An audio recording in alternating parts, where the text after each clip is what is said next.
If we look at the age of Chaucer, we will see that it is essentially an age of transition from the medieval period to the modern period. Now, in this age, many forces were at work which paved the path for the Renaissance and attained its flowering in the age of Elizabeth, and thus ushered in the modern age. We can see that there is a sharper spirit of criticism, a more searching interest in man's affairs, and not such an implicit faith in the less complacent acceptance of the established order. The impatient and progressive spirit of criticism can be seen in the attitude of the people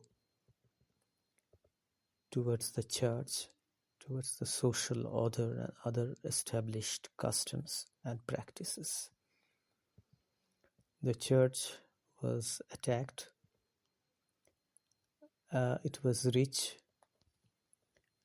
in its tradition of moral and intellectual culture, but it has been showing in that age signs of decadence and weakness, and therefore the general affairs of the country were it was resented and undermined.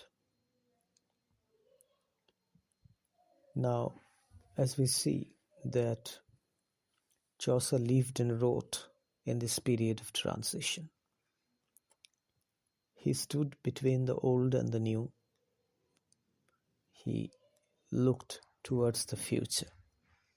He reflects and symbolizes the age almost as completely as Lord Tennyson does the Victorian age. Of course, there was nothing of the dreamer and reformist in him. He made it his business in poetry to paint the life as he found it, and he left it for others to draw morals and conclusions. Thus, as the painter of the contemporary life, he is quite accurate, is quite vivid, faithful and realistic. The age is beautifully portrayed in the pages of his most famous work, the Canterbury Tales. Chaucer can be described as essentially a man of the world, an individual who had an unbounded interest in his fellow beings and mixed with all classes of society. His observation of the men and women of the time was deep, it was acute, minute and clear-eyed. Thus,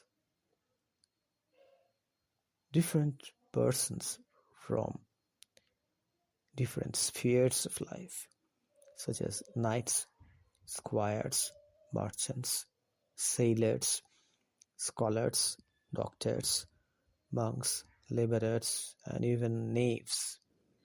In fact, as we see, all classes of society jostle together in the quote, in the picture gallery that he has created in the prologue to the Canterbury Tales.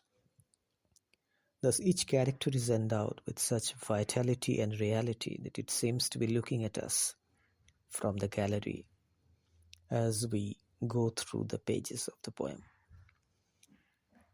It is Chaucer's distinction that his imagination penetrated to the core of the characters beneath the surface to the everlasting springs of human action.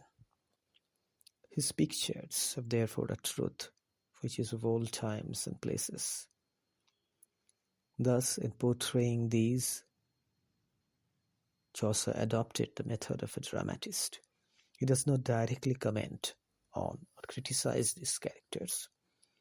They reveal themselves through their actions, deeds, and the stories they tell, and in their mutual criticisms. The stories are adapted to the characters of the tellers. The knight tells a tale of chivalry, the monk a scriptural story, such like. The author always remains in the background. Some of these characters have a wonderful complexity and are drawn in the round. For example, the wife of Bath. The poet shows them moving jauntily on the way of Canterbury, calling to each other, criticizing or reproving each other, and above all, they are quarreling with each other. Thus we can see a comedy, a drama is going on as the 29 pilgrims are riding to Canterbury. Indeed, as we see, the drama and the novel of the future ages seem to be foreshadowed in these pictures that may be found in the Canterbury Tales.